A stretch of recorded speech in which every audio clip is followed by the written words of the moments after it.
Now, these are difficult times for the average Nigerian as inflation bites hard and diminishes their purchasing power, and so has the price of food items continue to rise. Not many can afford staples like rice, beans, bread, yam, and garri, as their prices have risen well over the reach of the common man.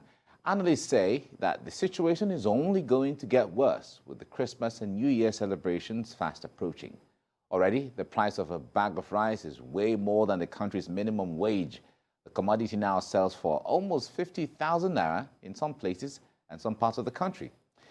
That's what we'll be talking about. Joining us in the studio is a public affairs analyst, Kelechi Deka. It's nice to have you join us It's this my morning. pleasure. You're welcome. Yeah, thank you. Great.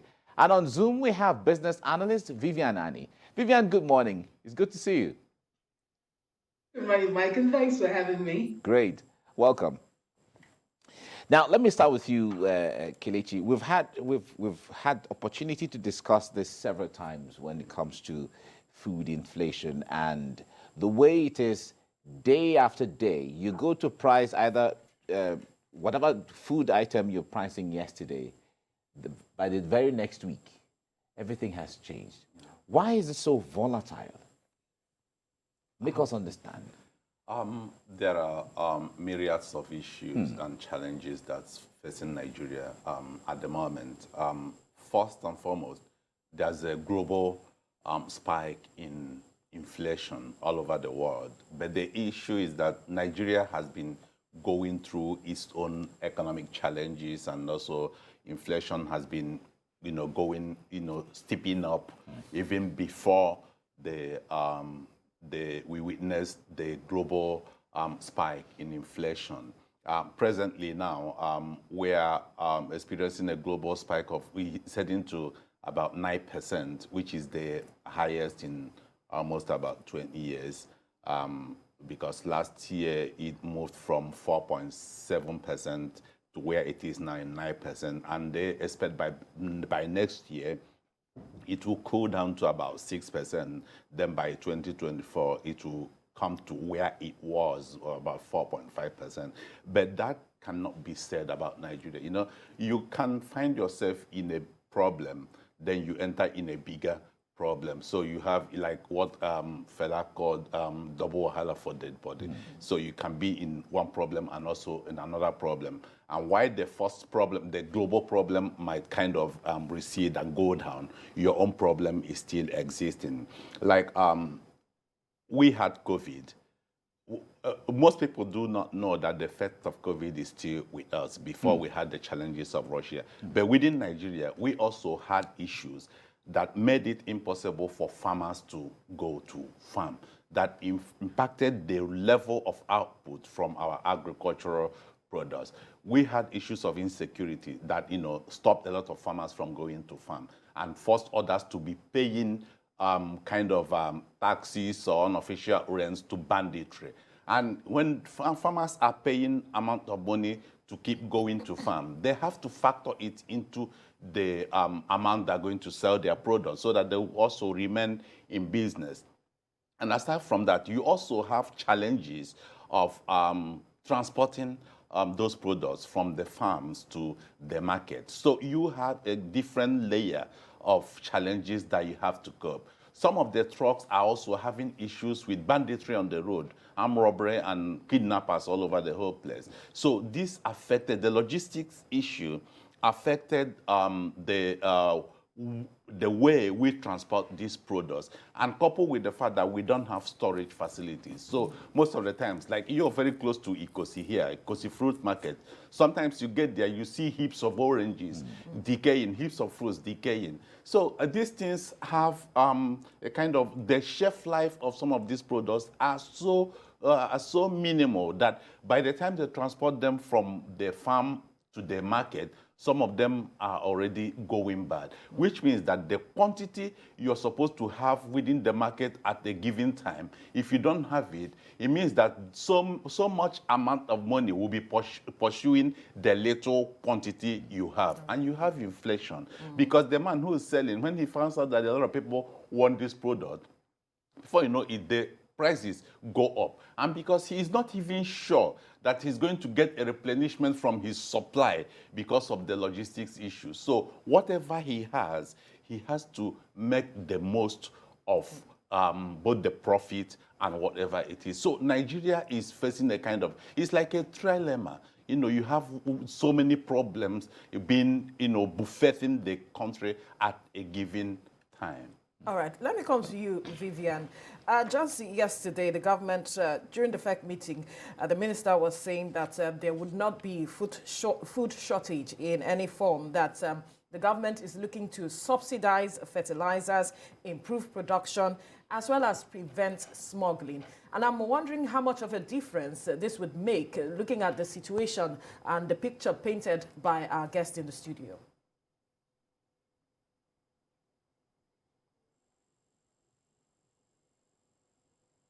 Can you hear me, Vivian?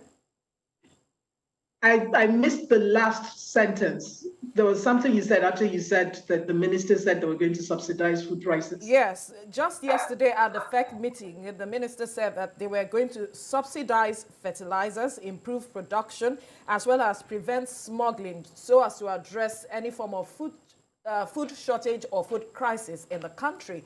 And I'm asking that with the picture painted by our guest in the studio, how much of a difference would this make? Almost no difference. I can tell you that. For a very long time, these fertilizer subsidies have been in place. And even it has always been challenging to actually achieve it. Farmers who were supposed to be the beneficiaries of those subsidies kept complaining over the years that, yes, on pages of the newspaper and on television, they hear it, but they never actually experience it. So for if it has not worked before, unless government plans to do something differently this time to make sure that the subsidies actually get to the people who are supposed to benefit from the subsidies.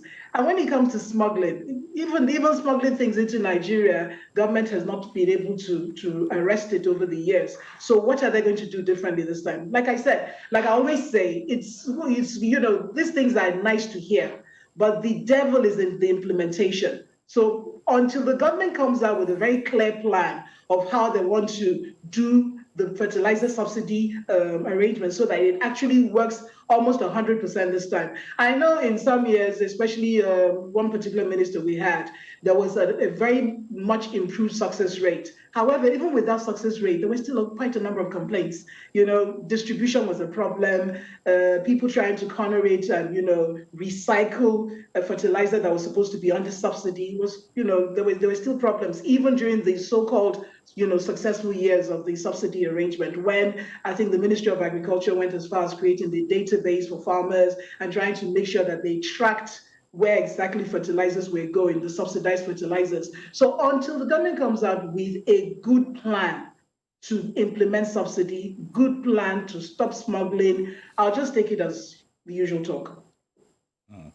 All right, now, Kelechi, if I had to take it from there, some people in there, looking at it from the very layman's perspective, will say that, okay, if there is food scarcity and there's a lot of demand, and because there's a lot of demand and then the supply cannot meet the demand, the prices go up, what if you open the borders and import food, flood the whole place with surplus, and then there's food everywhere, and the prices go down? What impact, just seeing it from the perspective of the layman on the street and all of that, what is the implication of that? Yeah, that's a very good idea, but it's very good on paper. Basically, the world is going through a kind of turmoil at the moment. Like she was talking about fertilizer. The three major types of fertilizers that are used in the world, Russia controls 45% of its production. Russia is fighting. Russia is not exporting a lot of its product. So if Russia that controls 45% of production is fighting a war, where are you going to get the fertilizers to fill in the gap? So the world is suffering from that fertilizer shortage all over the world now. Secondly, you're talking about Russia and Ukraine. They control about 40 to 45% of global wheat and corn production. It's affecting the whole of North Africa. It's affecting the whole of Middle East. So when you open your borders and it's okay, let things start flowing in, where is it going to flow in from? You know, if Russia, the United Nations had to come in to open the Bosphorus so that some of the grains stuck in Ukrainian ports can be exported. But we find that even though that kind of dampened the challenge a little bit, but in the middle to long run, it's not going to help anything, because the farmers are also need to go back to farm. The farmers in Ukraine and Russia have been out of farming for throughout the war is going to a year now. So these things are affecting, one thing, the way the world is so interconnected is such that, a sneeze or a cough in one end causes a sneeze in another end. So when you open your borders, if you open your borders, India and China, some of them, they have stopped mass export of rice and some of food production, because everybody now is talking about food nationalism. Now you don't want to have a kind of challenges whereby you have food insecurity. Food insecurity is the worst form of insecurity. When you see what's happening in France, what's happening in Germany, people are protesting. Those people who are protesting are people that have a kind of high standard of living that even people in Africa are dreaming of. Imagine when the heat comes down to places like Africa, Middle East, and Asia. So the world is going to be in a big deal. So when you open your borders, it's not really going to solve the kind of problem, because then you ask yourself, if you open your borders, is it not dollars that you need to import? Now you see what's happening in the exchange market. The naira going up today. Everybody is going. Even some BDC operators yesterday said that they don't have exchange rate. They don't know what to sell. So Nigeria presently is going through a kind of what they call impossible trinity, whereby you can impossible trinity. Yeah, impossible trinity, which is a trilemma in economics. Which one, you can't have three things at the same time. You can't have a fixed exchange rate, then you have mobile capital mobility, then you also have a kind of independent monetary policy. You can't have all these three at a go. So when you try to have all these three, they call it impossible trinity. It's not going to work. So whatever action you take in your maybe monetary policy independence, show the monetary policy independence, will affect your exchange rate. Whatever policy you do exchange rate will affect capital mobility. So which one are you going to do? That is what Nigeria is going through now. That's what Nigeria is going through now. Wow. And when you look at our present inflation rate is about 23%. Food inflation is 23%, which is the highest since 2005. And it has been going up in the last 8 months. And it's not just that we are suffering inflation. We are suffering shrinkflation.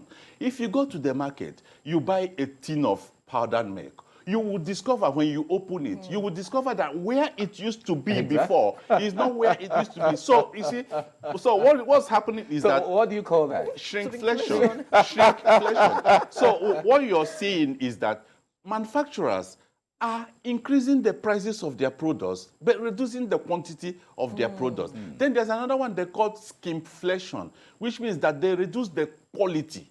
Yeah. So Nigeria now is in a very big mix, whereby you're suffering a major inflation, you're suffering shrinkflation, you're suffering skimpflation. Because when you open, the other time, I told them to just buy coffee for me, the granules. I just, as an experiment, I just opened everything and put it on paper. And I told some of my staff, I said, we can count how many granules of coffee you have. So whatever you go, we are talking about rice. How are you sure that the 50 kg is 50 kg? That's shrinkflation. Because farmers, some of these people will also have to make costs, which means that the prices is going up, but the quantity is coming down, and also the quality is also coming down. So there's a price increase by not appearing to be increasing prices, which means that the consumer is paying far, far much. And when you live in a society whereby people spend over 60% of their income on food, that's the criminal society. Wow. It's such a grim picture, and I'm wondering, Vivian, if you see a way out of this. Yes, there are ways out, and these ways have been discussed so much over the years.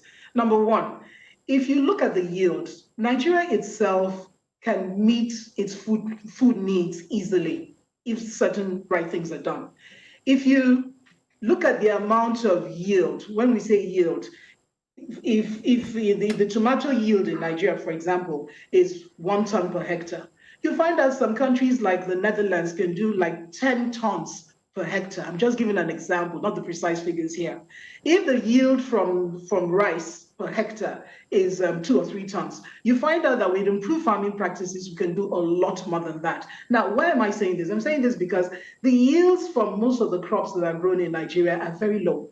They're very low because our farmers have not embraced modern practices, and the government itself has not risen to the challenge of getting the farmers to embrace certain practices to be able to improve the food yields from Nigeria. So if rice right now, we moved from doing about 2 million tons per rice or so 2010, and now we're doing about 5.3 million tons of rice every year collectively within Nigeria.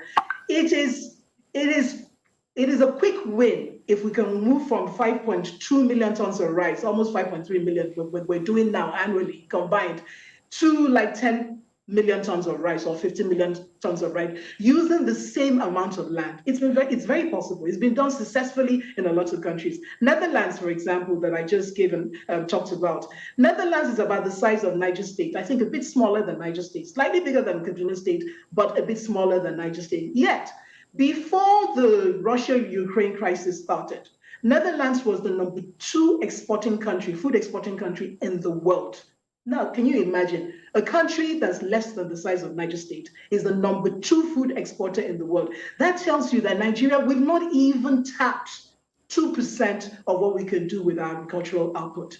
Now, that's one side of it. Another side of it, there was a question about opening up the Nigerian borders. I say that ship has sailed. It has sailed for the simple reasons that were given by my colleague, and he talked about all the issues that were going on, geopolitically all over the world. Russia has been heavily sanctioned, and Russia says that is making them unable to export their grains and their fertilizer out of the ports where they are because of sanctions. Now, if you look at opening up our borders, right now it's not going to do much, because that ship has sailed.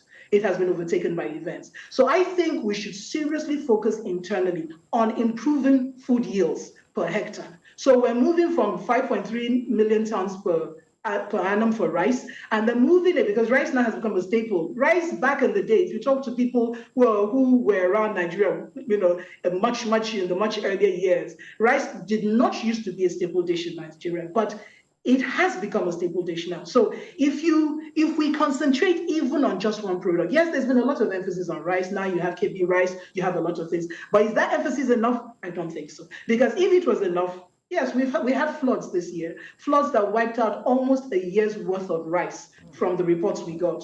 In Nasarawa, several farms have been heavily affected by floods. And that is one of the reasons why rice has become so expensive as we speak now. It's hitting about 50,000 naira, in addition to the other reasons. Flood was a big reason. But if we increase output, yes, there'll be natural disasters like flood. However, even if a natural disaster takes so much of it, you still have a lot more left because you have increased output. Yes, there have been a lot of initiatives, but we can still do better. So a very quick win for Nigeria now is to increase the yield per hectare across all crops. Another quick yield is, at times when we talk about rice, we seem to forget that Nigeria has other crops.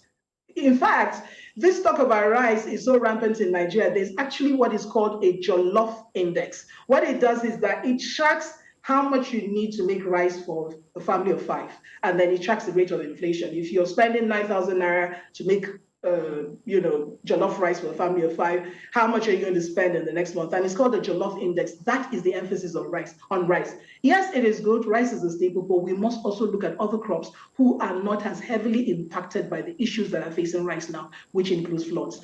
Generally, floods impact all crops, but some crops are more impacted than others. So 2 things, like I said, in summary. Number 1, increase the yield per hectare.